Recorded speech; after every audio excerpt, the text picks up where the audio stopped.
Welcome back to my YouTube channel. Make sure to like and subscribe to the channel for more interesting stories like these. Now, let's get into today's story video. She cheated on me with the guy that I thought was her cousin. This occurred in 1998, give or take a year. I was approximately 22 years old at the time and had been dating this lady for about 1.5 years. I was smitten by her because she was stunningly beautiful, intelligent, and humorous. She was just a year my junior, but she still lived with her father, who was quite strict. Even though she was 21, he imposed a slew of restrictions on her, including curfews. Surprisingly, he assumed she was a virgin, despite the fact that I wasn't even her first. When he realized we were having sex, he informed her she couldn't see me anymore. We continued to date, but it was increasingly difficult since she was always sneaking about. She'd often use her cousin as a pretext to get to me, but she regularly stopped at his house for a lawn to have a cover story. She said that they had been close since they were children, so this was natural. I eventually discovered that her cousin was not, in fact, her cousin. He was her father's closest friend's son, but according to her, she always called him cousin and thought of him as a cousin. I began to notice more and more things that appeared out of the ordinary, and I became really suspicious. She informed me one day that she was going to have lunch at a specific place and would then come over.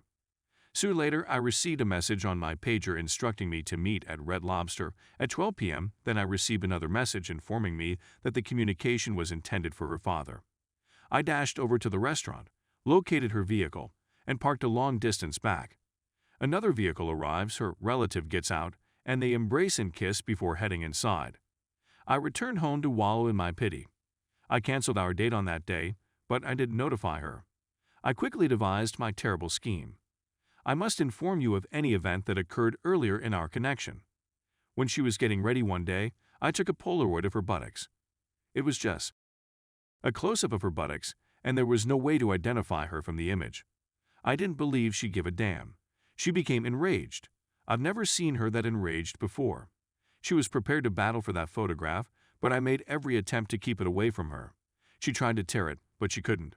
I told her to give it to me and I'd chop it up. She takes out a pen and begins marking it, then finds scissors and cuts it up. I set fire to the remnants in front of her. She remained enraged for some time and lectured me on how she did not want any naked images of herself to ever exist. I can't express how much she despised the notion of anybody possessing nudes of her. She was astounded. She didn't speak to me for almost a week, and we were on the verge of breaking up, but she eventually accepted that I didn't believe it would have affected her and that I would never attempt it again. Now, let's go on. I had my plan in place, and we had made preparations for her to come to my house. I shared a nice home with my closest buddy, yet I lived like a bachelor. My room featured just a bed, a computer table with a chair, a dresser, and an alarm clock on the floor next to my bed. I went to the kitchen and retrieved an additional chair to put at the foot of my bed. I went out and acquired another alarm clock, which I placed on the chair. I wanted it to seem blatantly out of place. We asked after she came over. I maintained my calm and continued having S2-3 times each week for another 2 weeks or so. I made a point of trying various postures and keeping her tilted such that the alarm clock was gazing straight at her. I wanted to keep going, but I felt it was time to call it quits. On the final day, I disconnected the clock, placed it next to my computer, and moved the chair to a different room. I made sure she saw me, but I pretended to be cleaning up. Because I understood how cruel my plan was, I began to have second thoughts about it. I chose to wait a day, which grew into 2, and then I decided to call and confront her after approximately a week. I wasn't sure whether I was going to exact my vengeance or not. I called her and informed her I knew she was meeting her cousin. His name escapes me. She denied it, but I informed her that someone had told me they had seen them kissing. She eventually accepted it, but claimed it had just begun this week. I said, "How can you F your cousin?" She said, "You know, he's not my cousin." We dispute some more, and I tell her I've known her for a month. Then she attempted to blame me for not saying anything when she found out, and she made a pretty smart statement that I can't recall. I then informed her that there was one more thing she needed to know. "Me? Do you recall the alarm clock that was sitting on the chair next to my bed?" "Yes," she says. "Me? Have you ever pondered why it was there?" No, not at all." "Me? Remember how we did doggy at the foot of the bed, cowgirl with you facing the foot, and so forth? The past few times we had S? What the heck are you talking about?" "Me? It was a F-spy camera, you filthy, disgusting F-cheating BTCH. I smashed the phone on the ground. For whatever reason, I dialed from a pay phone. For the following few hours, my pager blew up. It didn't stop vibrating for 30 minutes after I switched it back on. My phone at home was inundated with voicemails. Her texts began with screams and tears, then threats, then pleading, then proposing bribes, and then she would repeat the pattern. She returned to my home the following day and pounded on the door for at least an hour, but I didn't respond.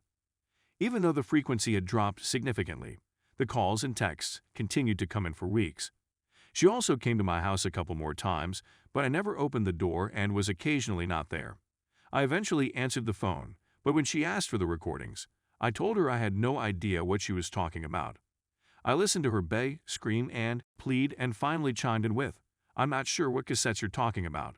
I hung up the phone and never talked to her again. The phone calls and texts gradually ceased, and I went about my business. There was never a concealed camera, although she is unaware of this to this day. It was simply an old radio alarm clock that looked clunky enough to pass for a spy camera if you weren't looking. I came to regret it since it must have tormented her for a long time, but it just took me approximately 6 months to recover from my shattered heart. Story 2. Married for 19 years before my wife cheated on me. This is my first visit to Reddit. I'll be 75 in July, and I've seen a lot. To be honest, I wanted to share my tale with the younger generation before I died. Because I have lung cancer and don't expect to live much longer, this information has to go out there. In 1964, I was 18 years old when I married. It's as though I'm no longer the same person. I used to be in excellent physical condition, but now I'm confined to a wheelchair. My wife and I had to work full-time since I didn't have enough money to support both of us. She cleaned hotel rooms while I worked on construction. We never had children and yet had time to ourselves on weekends. I don't believe we ever fought, but it's been so long that I'm forgetting, and we didn't have any problems getting along. I began to generate more money over time, and she was able to leave her work and remain at home. I would work longer nights, however, and our marriage honestly deteriorated into a friendship. We seldom had sex, and although I still loved her, I felt something was missing. We didn't spend nearly enough time together in the end. I accept responsibility for taking us down the wrong path with my employment. As you will see later, this was not the only problem, but I should have corrected it while I still had the opportunity. When I go home from work one night, everything seems to be usual. Dinner was served, and the TV was on to baseball, which used to be my favorite sport. I chatted to her briefly in the kitchen before going to my room to change out of my work clothes. When I walked in, I saw a box of condoms on my nightstand. I began to worry since I had a vasectomy years ago and had never used condoms. I quickly questioned my wife about them, and she was unable to come up with an answer in time. She burst into tears and confessed to the infidelity. She brought a coworker over for S while I was away and apparently failed to dispose of the condoms. I'm not embarrassed to confess that I, too, was moved to tears after hearing that. When I asked her why she did this, she replied she wasn't attracted to me, was lonely, and didn't like our S. I couldn't think of anything to say and ended up leaving. We divorced after 19 years of marriage. I was a catastrophe in my 40s. I had lost all hope and tried to continue. I began drinking and gradually developed into an alcoholic. It took me until I was in my 60s to break this habit. I couldn't look in the mirror and see myself as a failure of a guy. I wanted to date again, but I was afraid that the same thing might happen. It never occurred to me that I was awful in bed, and I had no good responses. My skin began to wrinkle a little, particularly on the back of my legs, but I took care in keeping my figure for a long, and I swore she loved it when I had S throughout our marriage. I preserved my tough man persona into my 30s, and I still wore my bandana during S, which she found appealing. I was a generous person who always went down on her when she asked. I utilized cock rings to keep erections going and could always climax extra hard, which was a fetish of hers. I couldn't do anything else if I tried my hardest. However, as time passed, I began to consider the thought that S wasn't all that vital at an older age, and I began dating again approximately 5 years ago. We don't have an active S life, but she assured me that nothing was wrong with me. I remarried last year, which made me very happy, but sadly, it was also the time when I was diagnosed with cancer. I've lost a lot of energy since then, and my new wife is the only one who keeps me going. We're attempting chemotherapy, but the outlook is grim.